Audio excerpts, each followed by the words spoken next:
सहाबा के मकाम को रसूल करीम सल्लल्लाहु अलैहि वसल्लम ने खुद उजागर किया।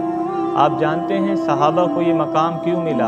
सहाबा को ये मकाम मिला है हुजूर की सोहबत की वजह से, हुजूर का ज़माना पाने की वजह से, हुजूर का साथ मिलने की वजह से। अल्लाह के रसूल इसीलिए डराते रहे कि बाद में कुछ ऐसे लोग आएंगे जो मेरे सहाबा को बुरा कहेंगे, लोगों तुम उनके साथ मत बैठना, लोगों तुम उनके साथ मेल जोल मत करना, लोगों तुम उनके साथ, वो अगर बीमार हो जाएं तो उनकी अयादत नहीं करना, अगर वो मर जाएं तो उनके जनाजे में नहीं जाना। अल्लाह के रसूल ने फरमाया मेरे सहाबा से मोहब्बत रखो, इनकी मदद करो, इनके लिए दुआए खैर करते रहो।